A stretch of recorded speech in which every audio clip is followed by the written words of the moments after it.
जय माता दी। मेरे सभी प्यारे दोस्तों, मैं लक्ष्मी शर्मा बड़ों को चरण स्पर्श, छोटों को प्यार और बराबर वालों को दिल से नमस्कार करती हूँ। आज मैं आप सभी को सुनाऊंगी भोलेनाथ को प्रसन्न करने वाली महाकाल की कथा। कथा को अंत तक जरूर सुनिए और दूसरों को भी शेयर कीजिए। एक समय की बात है, माटी नाम का एक बड़ा शिव भक्त था। उसने संतान प्राप्ति के लिए 100 साल तक शिव जी का कठोर तप किया। भोलेनाथ ने उसे संतान का वरदान दिए और समय आने पर उसकी पत्नी गर्भवती हुई। पत्नी का प्रसव 4 साल तक नहीं हुआ तो माटी को अथवा पति को बड़ी चिंता हुई। कुछ समय पश्चात पता चलता है कि गर्भ का बालक काल मार्ग नामक राक्षस के डर से बाहर ही नहीं निकल रहा है। फिर माटी ने सोचा कि क्यों ना गर्भ में स्थित शिशु को शिव का ज्ञान दे दिया जाए। उसने शिशु को शिव का ज्ञान देना शुरू किया। हर जन्म में बाबा तेरा साथ चाहिए, सिर पे मेरे बाबा तेरा हाथ चाहिए। सिलसिला ये टूटना नहीं चाहिए, मुझको मेरी भक्ति का इनाम चाहिए। जिससे शिशु को बोध हुआ और वह बाहर निकला। माटी ने काल मार्ग से डरने के कारण अपने पुत्र का नाम रखा काल भीति। काल भीति जन्म से ही परम शिव भक्त थे। बड़ा होते ही काल भीति घोर तपस्या में लगे।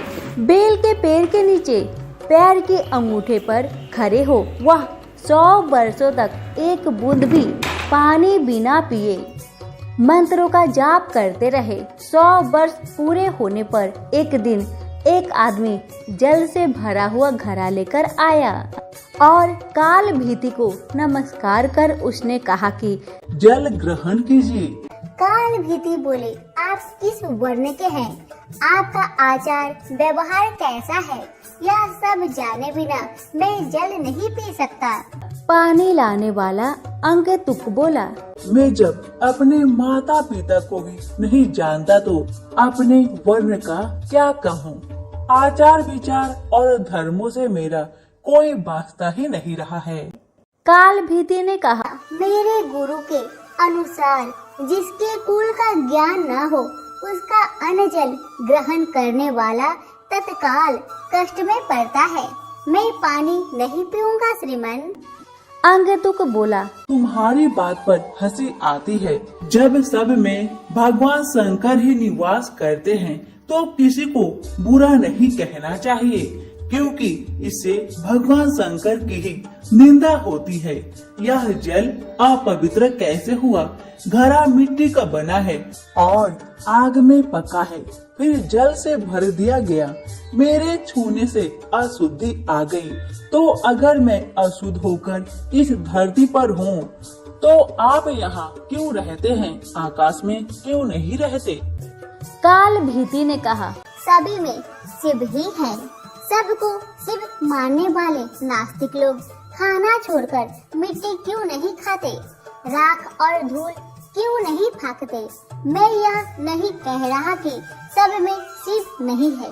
भगवान शिव सब में ही है। मेरी बात ध्यान से सुनिए। सोने के गहने बहुत तरह के बनते हैं, कुछ सोने की तो और कुछ मिलावटी। खरे खोटे सभी आभूषणों में सोना तो है ही। इसी प्रकार ऊंच नीच शुद्ध अशुद्ध सब में भगवान सदाशिव विराजमान है। जैसे खोटा सोना खरे के साथ मिलकर एक हो जाता है, इसी तरह इस शरीर को भी व्रत तपस्या और सदाचार आदि के द्वारा शोधित करके शुद्ध बना लेने पर मनुष्य निश्चय ही खरा सोना होकर स्वर्ग लोक में जाता है। तो शरीर को खोटी अपवित्र चीजों से बिगाड़ना ठीक नहीं। जो व्रत उपवास करके शुद्ध हो गया है वह भी यदि इस तरह अशुद्ध होने लगे तो थोड़े ही दिनों में पतित हो जाएगा। इसलिए आपका दिया पानी में तो कभी नहीं पीऊंगा। काल भीति के ऐसा कहने पर अंगतुक हंसने लगा। उसने दाहिने अंगूठे से जमीन कुदेरकर एक बड़ा गड्ढा तैयार किया। फिर उसी में वह सारा जल डुलका दिया। गड्ढा भर गया, पानी बचा रह गया। फिर उसने अपने पैर से ही कुदेरकर एक तालाब बना दिया और बचे हुए जल से उस तालाब को भर दिया।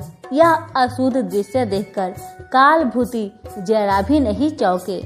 आंगतुक बोला, ब्राह्मण देव, आप है तो मूर्ख, परंतु बातें पंडितों जैसे करते हैं। लगता है आप अपने विद्वानों की बात नहीं सुनी। कुआं दूसरे का, घड़ा दूसरे का और रस्सी दूसरे की ही है। एक पानी पिलाता है और एक पीता है। सब समान फल के भागी होते हैं। ऐसा ही मेरा भी जल है। तुम धर्म के ज्ञाता हो, फिर क्यों इसे नहीं पियोगे? काल भीति ने विचार किया, यदि एक कार्य में अनेक सहायक हो तो काम करने वाले को मिलने वाला फल बंटकर समान हो जाता है। बात तो ठीक है। काल भीति ने उस मनुष्य से कहा, आपका यह कहना ठीक है। कुएं और तालाब का पानी पीने में दोष नहीं है, फिर भी आपने तो अपने घड़े के जल से ही इस गड्ढे को भरा है। यह बात सामने देखकर मैं हरगिज़ इसे नहीं पीऊंगा।